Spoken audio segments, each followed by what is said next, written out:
Hello everyone, welcome to Bhumi's easy cooking. આજે હું આપને બતાવીશ વિસરાતી જતી વાનગી એવી દહીંથરા બનાવવા માટેની રીત। બહારથી એકદમ કડક અને અંદરથી સોફ્ટ એવા આ દહીંથરા કઈ રીતે બને તેના માટે આ વિડીયોને છેલ્લે સુધી અચૂક જોજો। દહીંથરા બનાવવા માટે મેં અહીં સૌપ્રથમ 1 વાટકા જેટલો મેંદો લઈ તેને ચાળણીની મદદથી ચાળી લીધેલો છે। તમારે જેટલા માપથી બનાવવું હોય તે લોટને આ રીતે ચાળણીની મદદથી ચાળી લો, જેથી કરીને તેની અંદર કોઈ લમ્સ ના રહે। તો આ રીતે બધો લોટ સારી રીતે ચાળી લીધેલો છે।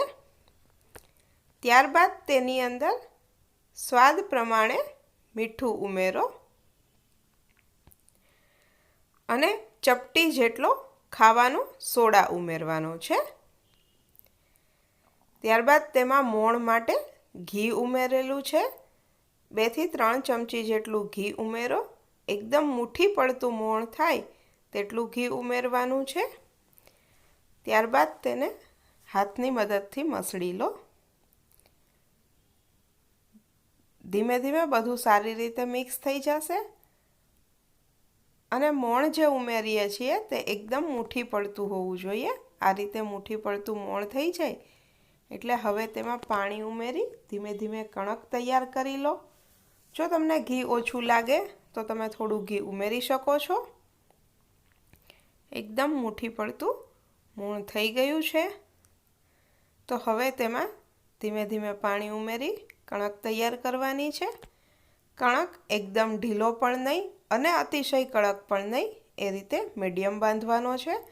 આપણે પરાઠાનો લોટ જેવો બાંધીએ તેના કરતાં થોડો કઠણ આ કન્સિસ્ટન્સીવાળો લોટ તૈયાર કરી દો।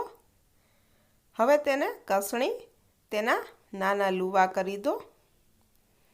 દહીંથરા બનાવવા માટે તમારે જે સાઇઝના બનાવવા હોય તેના આ રીતે લુવા કરી હાથની મદદથી તેનું લુવું તૈયાર કરી તેને હળવા હાથથી થેપી લો। તમે જ્યારે આ બનાવો ત્યારે એ થોડું કોર્નર પરથી ફાટતું જશે, જે મોણ આપેલું છે તેના લીધે તે ફાટતું જશે। તો આ રીતે જેટલા પણ દહીંથરા બનાવવા હોય તે બધા તૈયાર કરી દો।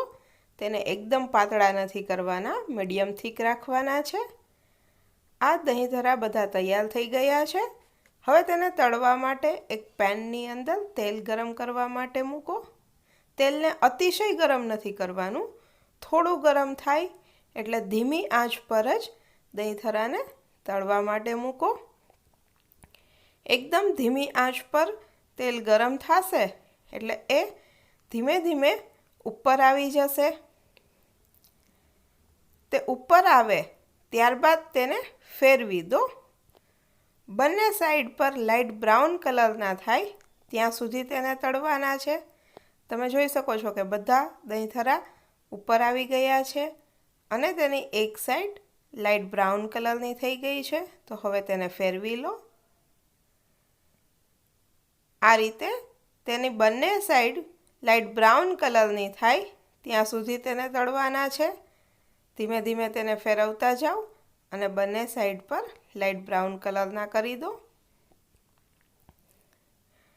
તમે જોઈ શકો છો કે એકદમ જ સરળતાથી બધા ફૂલી પણ ગયા છે અને લાઇટ બ્રાઉન કલરના થઈ પણ ગયા છે। તો હવે તેને લઈ લો। આ રીતે લાઇટ બ્રાઉન કલરના થાય એટલે તેને કાઢી લો। એક પ્લેટની અંદર કાઢી લો અને રૂમ ટેમ્પરેચર પર આવે ત્યાં સુધી તેને રહેવા દો। આ રીતે ખાશો તો પણ તેનો ટેસ્ટ ખૂબ જ સરસ આવશે। હવે તેમાં ચાસણી માટે 1 વાટકી જેટલી ખાંડ લીધેલી છે અને ખાંડ ડૂબે તેટલું પાણી લીધેલું છે। તેને ગેસ પર હલાવી લો। એક તાલની થોડી કડક ચાસણી કરવાની છે, એટલે આ રીતે તમે હલાવતા રહેશો એટલે ધીમે ધીમે બધી ખાંડ ઓગળી જશે અને ચાસણી તૈયાર થઈ જશે। તો આ રીતે ખાંડ ઓગળે અને એક તાલની ચાસણી થાય ત્યાં સુધી તેને હલાવવાનું છે। ગેસની આંચ બંધ કરી દો। હવે તૈયાર થયેલા દહીંથરાને આ ચાસણીની અંદર ઉમેરી બંને સાઈડ પર ચાસણી સારી રીતે લાગી જાય તે રીતે તેને થોડીવાર માટે ચાસણીમાં રહેવા દો. ત્યારબાદ તેમાંથી કાઢી એક પ્લેટની અંદર રાખી દો, જેથી તેની બંને સાઈડ પર ચાસણી એકદમ સારી રીતે આવી જશે. તો તમે જોઈ શકો છો કે આ ચાસણી બંને સાઈડ પર એકદમ સારી રીતે આવી ગઈ છે. તો આ દહીંથરા તૈયાર થઈ ગયા છે. તો વિસરાતી જતી વાનગી એવી દહીંથરા એકદમ સરળતાથી આ રીતે તમે પણ ઘરે બનાવજો. તેનો ટેસ્ટ તમને કેવો લાગે છે તે મને કમેન્ટ બોક્સમાં અચૂકથી જણાવજો. વિડીયોને લાઈક કરજો, તમારા ફ્રેન્ડ્સ, ફેમિલી મેમ્બર્સ અને રિલેટિવ સાથે શેર કરજો અને ભૂમિઝ ઇઝી કુકિંગ ચેનલને સબસ્ક્રાઈબ કરજો. Thank you for watching my video. ફરી મળીશું નવા એક વિડીયો સાથે. એન્જોય.